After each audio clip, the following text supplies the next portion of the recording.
2024年呢，才刚刚开始，社会已经出现了就是4个反常的变化，不知道大家都发现没有啊？那第一就是年轻人呢买手机的这个逻辑是彻底变了。以前过年呢都是换那种新手机嘛，很多年轻人都追求那种苹果 iPhone， 认为呢不仅是这个苹果的系统是领先的，还认为呢是额外的有面子的，超出了一台手机本身的一个价值，所以说卖个8、9千，卖个1万多，很多年轻人都愿意买单。所以说呢，每到往年的12月份、12月底的时候呢，苹果的 iPhone 呢都会迎来一个大幅度的一个销售的一个增长。但是今年呢完全是变的啊，整个2023年的第4季度，苹果呢在中国市场的一个营收呢出现了13%的一个下滑。市场份额呢，相比2022年的一个第4季度啊，苹果的 iPhone 呢也是下滑了8%左右。是大家到年底今年没钱都不换手机了吗？当然不是，年轻人呢开始转向像这种华为 Mate 60了什么的，小米，尤其是华为啊，整个的市场份额呢已经从2022年的8%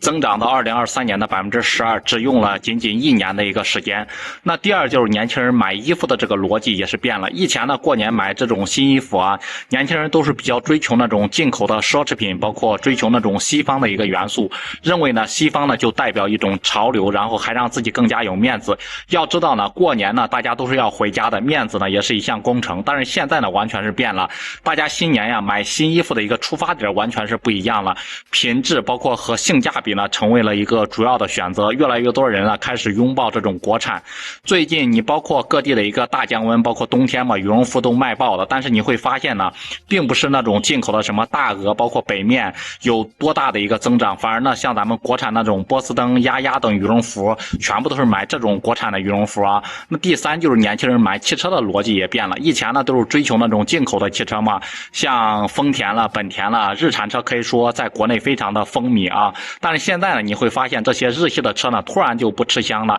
然后过去1年几乎所有的日系车呢全部都下滑了超过20%啊，然后现在整个的日系车在中国的市场份额呢仅剩下17%不到。另一边呢，大家也不是不买车了，而是转向了国产汽车。比亚迪1年卖了302万辆车，包括长安、吉利都是2位数的一个增长啊。还有现在的一个新车企，就是新能源汽车嘛，包括理想、蔚来等增幅呢都是2位数往上的啊。所以说呢，不是大家不买车了，而是大家呢不再认为这种进口车更领先、更有面子了，而是发现了开这种国产车呢反而是更加自信了。那第4就是年轻人过新年的一个逻辑也变了啊。以前呢年轻人呢返乡就是过这种新年嘛，是要准备新年的一个份子钱红包的时候，那个时候呢都追求那种高红包嘛，就是那个红包相当于是越厚越能体现自己过去1年自己发展的有多好，在外面混的有多不错。今年非常奇怪啊，不少年轻人开始呢就是在一起商量，然后降低这个红包的一个标准，认为呢只是一个过年的仪式感，有年味就好了，然后包个200-300块钱也是不丢人的。同样呢，以前有不少年轻人过年喜欢去国外游啊，今年也变了，大家都愿意回到老家过新年了。问了一圈身边的一个朋友，大家的观点几乎都是一致的，认为呢以前觉得国外的风光好，但是现在呢发现咱们国内的一个大好河山呢一点也不差。所以说你看一下今年出圈的，包括然后山东的淄博，包括今年的哈尔滨的一个出圈，包括中国的